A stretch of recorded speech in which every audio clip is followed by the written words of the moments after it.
నవరాత్రి ఉత్సవాల్లో గణపతి ఉత్సవాల కార్యక్రమం భాగంగా సహస్ర దీపాలంకరణ కార్యక్రమాన్ని ఈరోజు మహిళలందరూ కలిసి కులమత భేదం లేకుండా అందరూ కలిసి ఈరోజు సహకరించి దీపాలంకరణను స్వామివారికి అర్పించడం జరిగింది.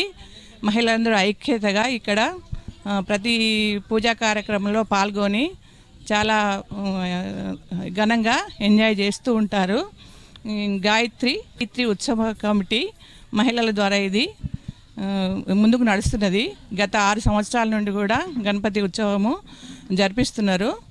దానికి ఇప్పుడు జన కోసము మరియు మన వాతావరణ పర్యారక్షణ దానికోసము పూజా కార్యక్రమాలు పాల్గొని ఆడవాళ్ళందరూ ఉత్సాహంగా చేయడం జరుగుతుంది. 6వ సంవత్సరం అందరూ కూడా సస్యశ్యామలంగా ఉండాలని చేస్తున్నారు. అదేవిధంగా జరుగుతున్నది. జిల్లా అండి, మేము మాది 34వ వార్డు. గత 6 సంవత్సరాల నుండి ఇక్కడ వినాయక గణపతి ఉత్సవాలు అంత కులమత భేదాలు లేకుండా అందరం మహిళలు, పురుషులు, పిల్లలు అందరూ చాలా సంతోషంగా జరుపుకుంటున్నాం. వంటలు చేయడం కానీ రోజువారి పూజలకు కానీ అందరూ కూడా సంతోషంగా పాల్గొంటారు. ఉత్సవాలు కూడా చాలా ఈరోజు అన్నదాన కార్యక్రమం, అన్నప్రసాద కార్యక్రమాలు అయినాయి. అందరూ మహిళలంతా చేరి ఏ వంట మనుషులను పెట్టకుండా సొంతంగా మేమే వడ్డన చేసి జరిపించుకున్నాము. ఇప్పుడు సహస్ర దీపాలంకరణ కూడా మహిళలంతా కలిసి సంతోషంగా, పిల్లలు, పెద్దలు, ముస్లిమ్స్ కూడా చాలా సహకరిస్తారు. మాకు ఇక్కడ చాలా బాగుంటారు. అందరు అన్నిట్లా కూరగా ప్రతి దాంట్లో చందాలు ఇస్తారు. అన్నీ అసలు అందరము అన్నదమ్ములు, అక్క చెల్లెలాగా చాలా బాగా కలిసి ఉంటాము. ఇది మాకు చాలా ఆనందకరమైన విషయము.